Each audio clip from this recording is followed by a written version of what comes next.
L'initiative vient du fait qu'il y a un constat général, c'est que ceux qui devaient être nos références, nos repères, sont victimes d'un certain oubli. Et quand une société oublie ses références, elle se perd. Elle ne sait plus où elle va, elle divague. C'est face à ce constat que nous avons décidé de vulgariser certains,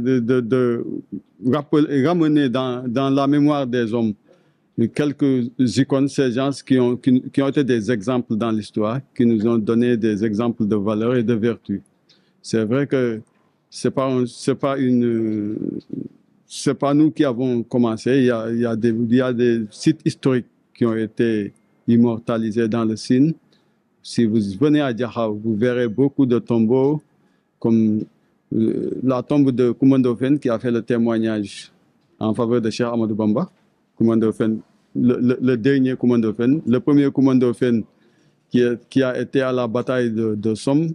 Il y a beaucoup de rois. Mbaké Deb, je pouvais citer Maïssa Wali, le fondateur de Diakhao, beaucoup de sites historiques, beaucoup de rois. Malheureusement, nous avons constaté que Sanmon, l'une des figures principales de l'histoire du Sine, a été lésée dans cette opération, peut-être volontairement ou involontairement. Le projet, c'est en fait je dis que ramener l'histoire de Sanmon, c'est-à-dire que de l'immortaliser. Immortaliser comment? En lui dédiant un mausolée sur le site, là où il dort. C'est-à-dire de protéger la lance qui est là-bas. C'est un bout de métal qui apparaît enfoui dans le sol depuis le règne de Sanmon. Personne n'a pu soutirer cette lance de terre. Donc, immortaliser, c'est-à-dire construire une margelle pour fermer et protéger, car c'est un symbole, c'est un lieu exceptionnel de tourisme. Et qui connaît le tourisme sait que c'est un facteur de développement. Le devis à Khodjil, ça s'élève à 8 millions. Le mausolée s'élève à 8 millions. Elle est pyramidale, c'est un mausolée pyramidal avec, qui va englober là où Sanmon est enterré. Bon, il y a un petit édifice aussi, parce que Sanmon, là, il est tombé sur un lieu précis, mais il est enterré à une 50aine de mètres après.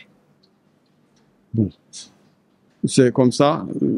Le mausolée sera là où il dort, mais l'arbre, le fromage, là où il était adossé, pour ne pas recevoir des balles de derrière, parce qu'il disait que puisqu'il doit mourir, les projectiles doivent venir d'en face.